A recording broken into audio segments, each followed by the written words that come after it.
बच्चों, आज हम क्रिया के काल सीखेंगे।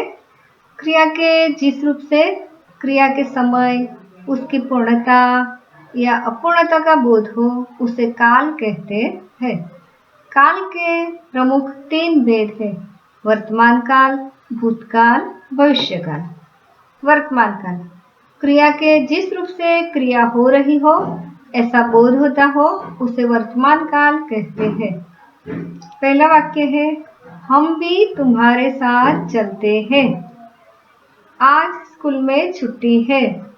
रमेश बाग में खेलता है। रेखांकित किए गए चलते हैं, छुट्टी है, खेलता है ये शब्द क्रिया हो रही है ऐसा बोध कराते हैं। अब और उदाहरण देखेंगे वर्तमान काल के। पहला है, बच्चे मैदान में खेल रहे हैं। वह विद्यालय जा रहा है। गांधीनगर गुजरात में है। यहाँ अक्षर सूखा पड़ता है। सोमनाथ ज्योतिर्लिंग है। हम हिंदी सीखते हैं। मेरा प्रताप ही ऐसा है। तू मेरी बुद्धि को कुंद बताकर मेरा अपमान कर रहा है। तुम्हारा बाहर आना खतरे से खाली नहीं है। भूतकाल क्रिया के जिस रूप से क्रिया हो गई हो ऐसा बोध हो उसे भूतकाल कहते हैं। मीना कल मुंबई गई। हेमंत ने पत्र लिखा। माँ ने दिया जलाया। गीता ने पानी पिया। इन वाक्यों में लिखा, जलाया, पिया ये शब्द क्रिया पूरी हो गई है ऐसा बोध कराते हैं, इसलिए ये सब वाक्य भूतकाल के हैं। अब और उदाहरण देखेंगे। मैंने उसे फल दिए। पिताजी अखबार पढ़ रहे थे। हम पहले सूरत में रहते थे। मैंने उसे फूल दिया। वह चूहे उछल कूद कर रहे थे। कोमल 6ठी कक्षा की छात्रा थी। मैं बस में जा रहा था। वह खान के भीतर रहता था। रजत गा नहीं रहा था, कविता बना रहा था।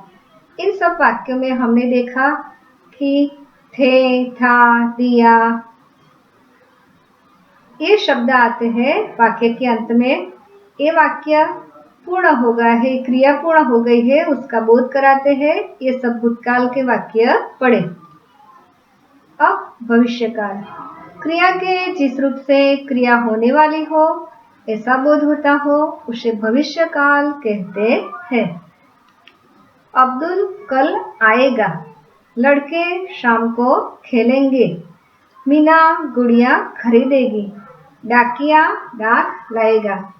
आएगा, खेलेंगे, खरीदेगी, लाएगा ये सब क्रिया होने वाली है, यानी कि अभी क्रिया हुई नहीं, अभी होने वाली है। इसका बोध कराते हैं, इसे भविष्यकाल कहते हैं। अब और उदाहरण, माली बाग में से फूल चुनेगा। टिंकल कल कहानी की किताब लाएगी। मैं शिक्षक बनूंगा। अनिल कल पतंग उड़ाएगा। मैं बाजार जाता हूँ। हम प्रयाग जाएंगे। ये चित्र आपको कल दूंगा। हाँ भैया, अब मैं तेरी बात मानूंगा। ये शब्द भविष्यकाल के रेखांकित शब्द जो है चुनेगा, लाएगी, बनूंगा, उड़ाएगा, जाता हूँ, जाएंगे, दूंगा, मानूंगा ये शब्द भविष्यकाल की सूचना देते हैं, यानी कि अभी क्रिया पूरी नहीं हुई, अभी होने वाली है ऐसा बोध कराते हैं। ये सब उदाहरण हमने भविष्यकाल के देखे। अब काल का नाम लिखिए। मैंने थोड़े कुछ वाक्य लिखे हैं, इनमें से आपको पहचानना है ये वाक्य भविष्यकाल का है, भूतकाल का या वर्तमान काल का। रोशनी ने कहानी सुनाई। सुनाई यानी कि पूरी हो गई है, तो ये भूतकाल। हम परसों घूमने जाएंगे, यानी कि अभी जाने वाले हैं, अभी गए नहीं है, तो कौन सा काल आएगा? भविष्यकाल। पिताजी के जूते खो गए, यानी कि जूते खो गए हैं, वो क्रिया पूरी हो गई है। ये भूतकाल, मैं दादाजी के साथ मंदिर जाता हूँ। भविष्यकाल के अभी मैं गया नहीं, अभी जाता हूँ। अनीता 7वीं कक्षा में पढ़ती है। वर्तमान काल, मैं किताबें खरीदूंगी, अभी खरीदना बाकी है, यानी कि भविष्यकाल। बेटी पढ़ लिख कर दुनिया घूमेगी, ये भी भविष्यकाल। हरी रहीम से बात कर रहा था, तो भूतकाल। मेरे पैरों में दर्द हो रहा था, भूतकाल। अब अभ्यास के लिए हम और वाक्य देखेंगे। मैं अहमदाबाद जा रहा हूँ, उसका भविष्यकाल बनाना है, तो मैं अहमदाबाद जाऊंगा। मेहुल मुंबई गया था, वर्तमान काल बनाइए। मेहुल मुंबई गया है। गीता आइसक्रीम खाएगी, भूतकाल बनाइए, तो गीता ने आइसक्रीम खाई थी। याद रखें, क्रियापद के अंतिम अंश को देखकर काल पहचाने।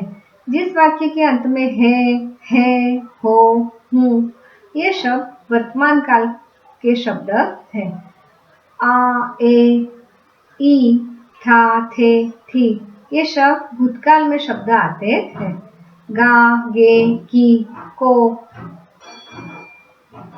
ये शब्द भविष्य काल में आते हैं। अब अभ्यास, वर्तमान काल, भूतकाल और भविष्य काल का एक एक वाक्य बनाइए।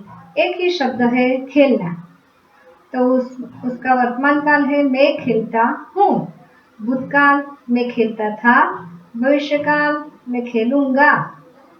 इस तरह से पढ़ना, उंडेलना, बटोरना, लिखना, सहलाना, सराहना, ये सब वाक्य आप अपने आप बना सकते हैं।